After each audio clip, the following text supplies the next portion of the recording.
My YouTube family अस्सलाम वालेकुम। मैं अपनी महक व्लॉग में आप लोगों को खुशामदीद करती हूँ। व्यूअर्स, आज मैं आप लोगों के साथ शेयर करूँगी कि रमज़ान में जो ये गुठलियाँ हम लोग डस्टबिन में फेंक देते हैं, तो आप इसको डस्टबिन में ना फेंकें। इसको इन खजूरों से आप सवाब भी हासिल कर सकते हैं। वो कैसे? वो इस तरीके से कि आप लोगों ने इन गुठलियों को जो रोज़ाना आप लोग खाकर डस्टबिन में गिराते हैं, उसको आप इकट्ठा कर लें और इसको धोकर में जब आपका रमज़ान ख़त्म हो जाए, इस पे आपने तेल सरसों का लगाकर और तब गर्म करके और इसको आप लोग मदरसे में रखवा दें, ताकि इस पे आयत करीमा और कलमा पाक पढ़ा जाए। तो आज मैं अपनी दिन भर के का आगाज़ करने लगी हूँ। तो दिन भर का काम जो है, जो मैं सफाई से ही शुरू करती हूँ, और आज मैं आप लोगों के साथ अफ्तारी और सहरी शेयर करूँगी। इधर जो है मैंने कपड़ों की तह लगाना शुरू की है। अच्छा, कपड़े लगाते हुए ना अक्सर आपकी अलमारियों से जो है ना कपड़े बाहर निकलना शुरू हो जाते हैं। तो अगर आप इस तरीके से छोटी तह लगाकर और अलमारियों में रखेंगे, तो आपके कपड़े कभी भी एक तो ना ही आप लोगों की अलमारी में वो जो कहते हैं ना, कपड़े इधर-उधर हो जाते हैं, उल्टे पुल्टे और नीचे ऊपर हो जाते हैं, तो वो नहीं होंगे। इस तरीके से आप लोग छोटे बच्चों की तह लगाएँ कपड़ों की और बड़ों की, तो आप लोगों की अलमारी सही रहेगी, और उसमें स्पेस भी काफ़ी आप लोगों की बन जाएगी कपड़े रखने के लिए।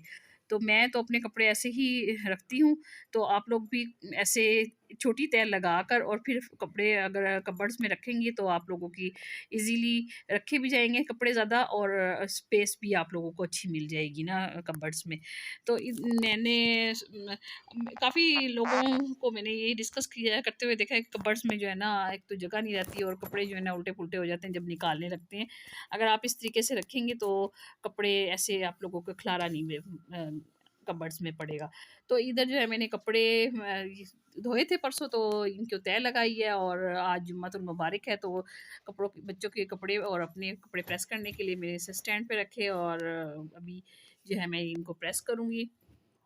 इसके अलावा और जो भी मेरे जो भी मैंने काम किए, वो मैं आप लोगों के साथ शेयर कर रही हूँ। आप लोगों ने मेरी वीडियो को लाइक, सब्सक्राइब और बेल आइकन के बटन को ज़रूर प्रेस करना है। और इधर जो है मैंने चिकन कढ़ाई आज बनाई है, क्योंकि आज स्पेशल दिन था। मेरी बेटी माहम ने जो है रोज़ा रखा था, तो मैंने ऐसे ही सैरी खिला दी थी, उठ गई थी ना, तो मैंने उसको कहा कि आप रोज़ा ना रखना बेटा, तो सैरी करने, नहीं मम्मा मैंने रोज़ा रखना है। तो इसी उसमें तो है ना, मुझे यही था कि नहीं रख पाएगी, लेकिन माशाल्लाह उसने तमाम रोज़े को बखूबी निभाया और कुछ नहीं खाया। मैं इसको देखती रही हूँ, चेक करती रही हूँ।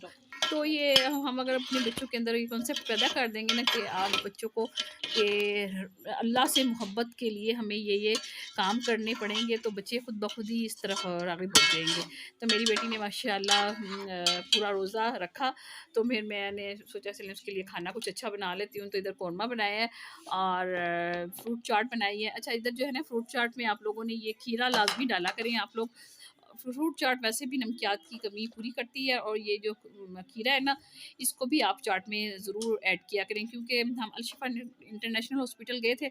आपको भी वहाँ पे जाना, तो आप लोगों को वहाँ की इस्लामाबाद इंटरनेशनल हॉस्पिटल, वहाँ पे हमने लोगों ने चाट खाई थी, तो उसमें उन्होंने ये खीरे और बहुत अच्छी और फ्लफ़ी बनी हुई थी फ्रूट चाट ना।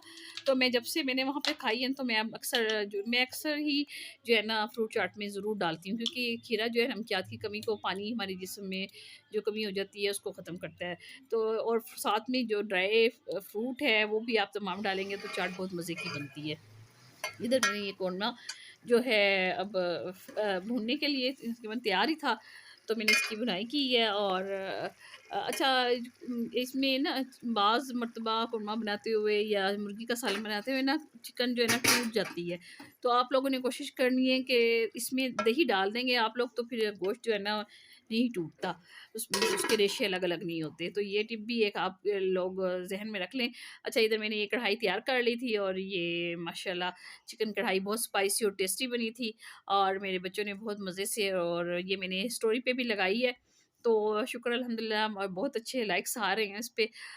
तो आप लोगों ने मेरी वीडियो को लाइक, सब्सक्राइब और बेल आइकन के बटन को ज़रूर प्रेस करना है, और मेरी वीडियो को आप लोगों ने फुल वॉच भी करना है। मुझे आप लोगों की भरपूर सपोर्ट की ज़रूरत है। अगर आप लोग सपोर्ट करेंगे तो हम भी अच्छा काम करेंगे और यूट्यूब पर भी इंशाल्लाह कुछ ना कुछ आप लोगों के साथ अच्छा ही शेयर करेंगे। अच्छा, जो है ना, रमज़ान में मैंने आप लोगों को इससे कहा था कि मैं आपको एक अच्छी बात आप लोगों के साथ शेयर करूँगी। तो रमज़ान में रोज़ा रखने वालों पर जो है रोज़ा रखने वाले की इबादत जो बंदा करता है उसको बख्श दिया जाएगा और उसकी हर दुआ को कबूलियत का दर्जा दिया जाएगा। अच्छा, इधर जो है ये इफ्तारी का टाइम हो गया था, फिर मैंने जो है ये इफ्तारी रखी में जलेबियाँ थी, माहम के लिए मीठा कुछ मँगवाया और फ्रूट चाट थी, फ्रूट था कुछ और पकोड़े थे और बहुत सारी चीज़ें हो गई थी माशाल्लाह। अल्लाह ताला ऐसे ही मेरे घर के दस्तरख़ान को हरा-भरा रखे और कुल मोमिन-मोमिनात के दस्तरख़ान को ऐसे ही हरा-भरा रखे। तो ये बच्चों को अगर आप लोग तरग़ीब ना भी दें, लेकिन बच्चों को हम जब बड़ों को देखते हैं ना, तो बच्चे ज़रूर उस चीज़ को फ़ॉलो करती हैं। अच्छा, हम लोगों ने शुरू दिन से अपने वालिदैन को देखा है कि वो मोहल्ले में इफ्तारी तक़सीम करते थे और अच्छा, इधर माहम ने रोज़ा रखा अब था दुआ भी और याद करनी है, ये रोज़ा तो इफ्तार रख की लिया दुआ लेकिन मैंने दुआ आनी इसको याद चाहिए, ठीक है? करवाई और माहीन ने सुनाई थी। माहीन सुनाए, माहीन को आती? ना, अल्लाहुम्मा इन्नी ठहर जाओ।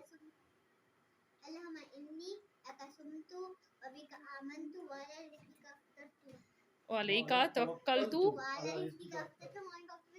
फिर दोबारा सुनाओ, ठहर जाओ। वबी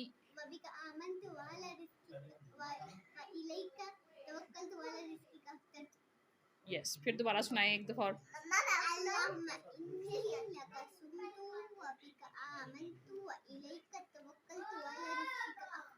गुड हो गया।